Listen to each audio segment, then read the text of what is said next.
თემა, რომელსაც ძალიან ხშირად ვაწყდები, არის კარიერის ცვლილების სურვილი დიდ ორგანიზაციაში დიდხანს მუშაობის შემდეგ. ხო? ამაზე გადავწყვიტე, რომ მორიგი ვიდეო შემოგთავაზო.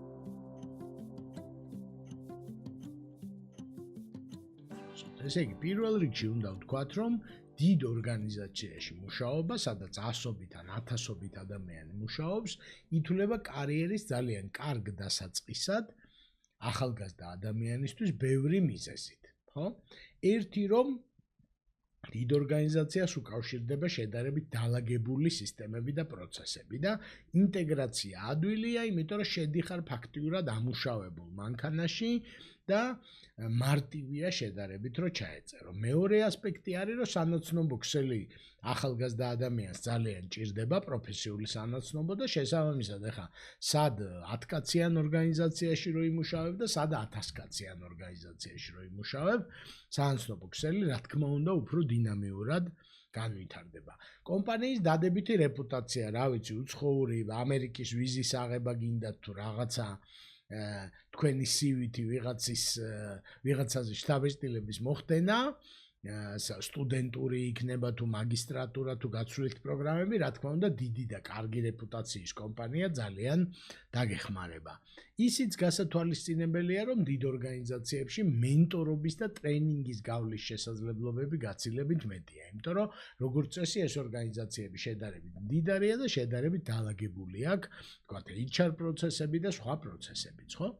სწორი სამუშაო ეთიკის ჩამოყალიბება, რა თქმა უნდა, ეხლა კარგი და ცუდი ყველგან არის, მაგრამ დიდი ორგანიზაცია ვერ იმუშავებს, თუ მას არ ექნება გამართული რაღაცა კულტურა და პროცესები. ასევე კარგი ჩანაწერი CV-ში სამომავლოდ, იმიტომ რომ ახალგაზრდა ადამიანისთვის ძალიან მნიშვნელოვანია, რომ იფიქროს ამის შემდეგ სამსახურზე, იმის შემდეგ სამსახურზე და რა თქმა უნდა, კარგი კომპანია თუ გიწერიათ CV-ში, თქვენ სფეროში ეს პოზიტიურად იმოქმედებს. ეს შეიძლება იყოს სახელმწიფო დაწესებულება, შეიძლება იყოს კომერციული ორგანიზაცია, დიდი საერთაშორისო ორგანიზაცია და ასე შემდეგ, ხო? ამიტომ ძალიან ბევრი ადამიანი სკოლის ან უნივერსიტეტის მერხიდან, ასე ვთქვათ, ხშირად დიდ ორგანიზაციაში აღმოჩნდება, ხო? ამავე დროს ისიც უნდა ვთქვათ, რომ დიდმა ორგანიზაციამ, ასე ვთქვათ, თავის საქმე იცის და ცდილობს, რომ კონკრეტულ ადამიანებზე დამოკიდებული არ იყოს, ხო?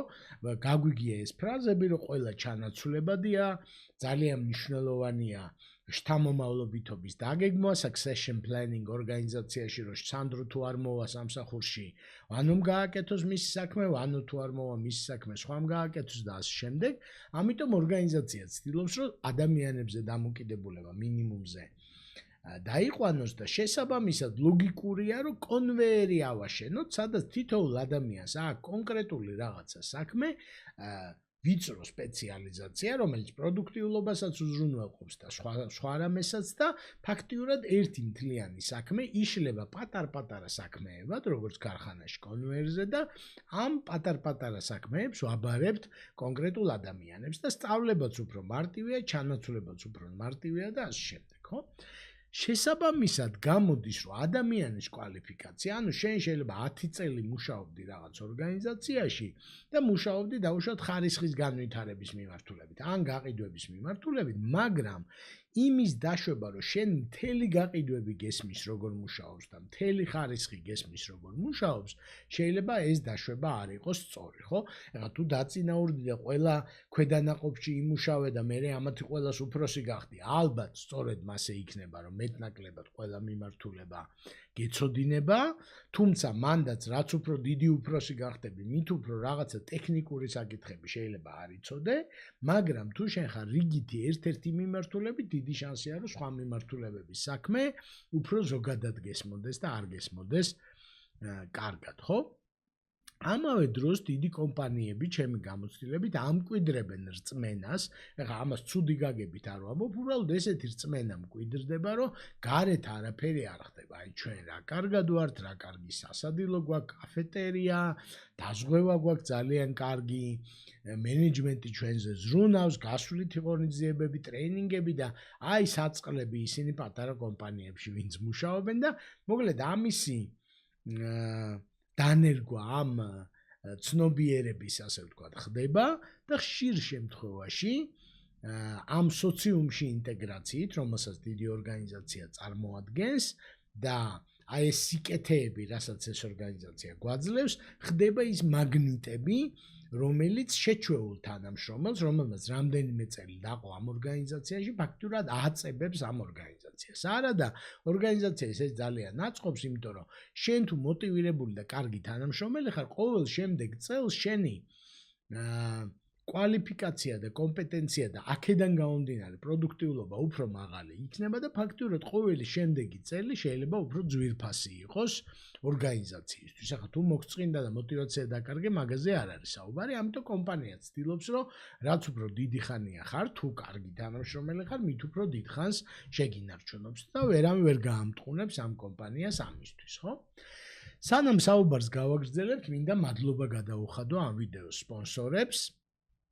ამ ვიდეოს და ჩვენი ყველა ვიდეოს სპონსორები ხართ თქვენ ჩვენი ტრეინინგების დამკვეთები და მონაწილეები და მოგიწოდებთ რომ დაგვიკვეთოთ ტრეინინგები თქვენი კომპანიებისთვის და გუნდებისთვის მაგ რესურსით რომელსაც ჩვენ ვიღებთ თქვენგან არა მარტო ძალიან კარგ ტრეინინგს ჩაგიტარებთ თქვენი გუნდისთვის არამედ მაგავე რესურსით ჩვენ ვახერხებთ უფასო და ხარისხიანი აი ამ ვიდეოების და სხვა მასალის მომზადებას, რისთვისაც ძალიან დიდი მადლობა გეკუთვნით და ინფორმაცია ჩვენი ტრეინინგების შესახებ არის ჩვენ საიტზე flowmaster.g.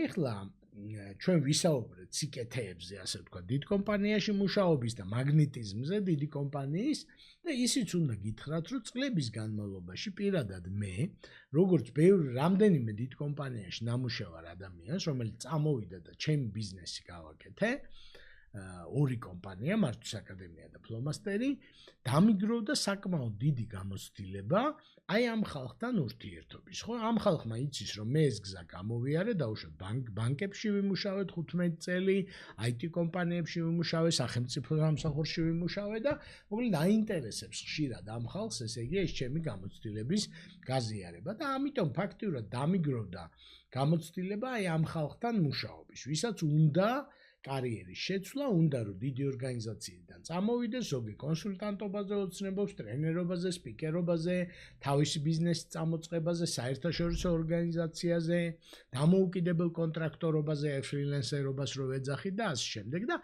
ამ ხალხს ვეხმარები როგორც წესი. ეხლა ძალას არავის არ ვატა, იმიტომ რომ დიდ ორგანიზაციაში მუშაობა ძალიან კარგი აზრია და ესე იგი, ვისაც იქ უნდა დარჩენა და პროდუქტიულად მუშაობა, რა თქმა უნდა, ძალიან კარგი არჩევანია, მაგრამ ვისაც წამოსვლა უნდა, იმათაც სჭირდებათ დახმარება და ამიტომ გადავწყვიტე, რომ აი ამ ჩემი დაგროვილი გამოცდილებიდან რაღაცა განზოგადებული რამდენიმე რჩევა მოგთავაზოთ. პირველ რიგში, კარგად და ხარისხიანად უნდა ჩამოყალიბდეთ, თუ რა ტიპის კარიერა ან საქმიანობა გიზიდავთ. აი წამოვალ იქიდან და მერე გადავწყვიტავ რისი გაკეთება მინდა, კარგი სტრატეგია არ არის. ჩამოყალიბებაც არ არის ადვილი საქმე და ამ მიმართულებით დროც სჭირდება, ენერგიაც და დახმარებაც. ჩემი გამოცდილებით კოუჩი და კოუჩინგი არის საუკეთესო ინსტრუმენტი, რომელიც შეიძლება დაგეხმაროთ, რომ მიხვდეთ რა მიმართულებით გინდათ განვითარება და რა არის ეს თქვენი სამომავლო საოცნებო პროფესია. არანაირი წამოსვლა ამას არ ჭირდება, რომ თქვენ დაიწყოთ ფიქრი იმაზე შემდეგ ცხოვრებაში რა გინდათ, რომ გაიზდებით ჭყალებში, რა გინდათ, რომ გამოხვიდეთ, ხო? ამის შემდეგ, მას მერე რაც ჩამოყალიბდებით ერთ ან რამდენიმე ვარიანტზე თქვენი შესაძლო მომავლის, უნდა დაიწყოს ლაპარაკი და ფიქრი არსებულ სამსახურთან პარალელურ რეჟიმში როგორ განვახორციელოთ, ხო? იმიტომ რომ ეხლა მაჯლაჯუნები გვეუბნებიან, რომ უნდა მიატოვო ყველაფერი, მოიცალო და მერე შესაძლებელია რომ დაიწყო, ეგ არასწორი დამოკიდებულება, ამით უმეტეს ოჯახი და ვალდებულებები თუ გაქვთ, ეგრე არ გამოვა და მე გარწმუნებთ, რომ ტრენერობა, ფრილენსერობა, კონსულტანტობა, საკუთარი ბიზნესი, ყველაფრის დასაწყისი თავსებადია, ასე ვთქვათ, არსებულ სამსახურთან და ამიტომ ეს დაპარალელების გეგმა გასაგებია, რომ დაიღლებით, მეტი რესურსი დაგეხარჯებათ, რაღაცეებს მოაკლდება ეს რესურსი, მაგრამ თქვენ არ გჭირდებათ დანგრევა არსებული პროფესიული ცხოვრების იმისთვის, რომ ახალი დაიწყოთ, ხო? ეხლა როგორ გავაკეთოთ პრაქტიკულად? პირველ რიგში მოიწონეთ ეს ვიდეო თუ მოგწონთ თემა და გამოიწერეთ ჩვენი არხი, იმიტომ რომ ყოველკვირეულად ვათავსებთ ახალ ვიდეოებს და ჩვენს და YouTube-იც თქვენი მოწონებებით და ხელმოწერებით ხვდებით, როგორი ვიდეოები გინდათ რომ შემოგთავაზოთ. ხო, ეხლა რაც შეეხება კონკრეტულ მიმართულებას. დაფიქრდით, როგორია თქვენი იდეალური მომავალი ცხოვრება. შეეცადეთ, რაც შეიძლება მეტი კონკრეტიკა იყოს, რა გრაფიკით მუშაობთ, ხო? მაგალითად არის ილუზიური შეხედულებები, რომ ჩვენ ბიზნეს დავიწყებ და ნაკლებს ვიმუშავებ. ჩვენ ვიცით, რომ თავისი ბიზნესი ვინც დაიწყო, მე მათ შორის გაცილებით მეტს მუშაობს, ვიდრე დაქირავებულ სამსახურში. მაგრამ ნაკლებად დასტრესილია, ისეთ რამეს აკეთებს, რასაც სამსახურად არ თulis, იმიტომ რომ უყვარს მოსწონს, მოკლედ რაღაც პლუსებიც აქვს და მინუსები. ამიტომ თქვენ საკმაოდ დეტალებში უნდა მოახერხოთ, რომ ჩამოაყალიბოთ, ასე ვთქვათ, ეს თქვენი მომავალი გზა, პროფესიული გზა, გამოიყენეთ დახმარება. კოუჩი იქნება, გამოცდილი ადამიანები იქნებიან, მენტორები. ძალიან მნიშვნელოვანია, რომ ვინც ეს გზა უკვე გამოიარა, იმ ხალხს მიმართოთ და იმ ხალხს კითხოთ, ასე ვთქვათ, გაიზიაროთ მათი გამოცდილება, იმიტომ რომ უკვე გავლილი აქვთ ეს გზა. ეს არ ნიშნავს, რომ თქვენი გზა ზუსტად ეგეთი იქნება, მაგრამ ყოველ შემთხვევაში ღირებული გაკვეთილებს აუცილებლად მიიღებთ იქიდან.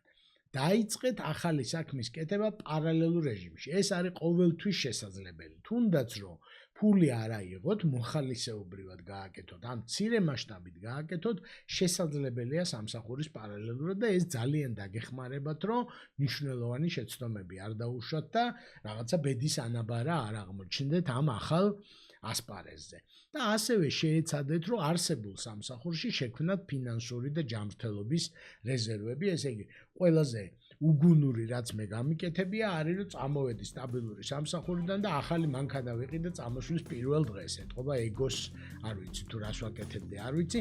ყველანაირი ფინანსური რეზერვი დაგჭირდება თქვენი ახალი ცხოვრების დასაწყებად და ჯანმრთელობის, მენტალური და ფიზიოლოგიური ჯანმრთელობის რეზერვები დაგჭირდება. ანუ წამოსვლის მომენტში თქვენ უნდა იყოთ ფინანსურად ყველაზე ჯანმრთელი, ყველაზე ნაკლები სესხით და ვალდებულებით, ყველაზე მეტი დანაზოგით და ყველაზე დამშვიდებული ნერვებით, შედარებით და ჯანმრთელ მდგომარეობაში, იმიტომ რომ ეს ყველაფერი დაიხარჯება იმ თქვენი ახალი ცხოვრების მშენებლობისას, ხო? ეს არის ძირითადად რაც მინდოდა მეთქვა.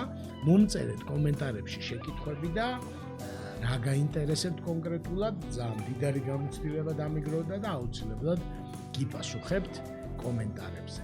სულ ეს არის რაც ამ ვიდეოში მინდოდა მეთქვა. მადლობა ყურადღებისთვის, წარმატებას გისურვებთ და მალე შევხვდებით შემდეგ ვიდეოში.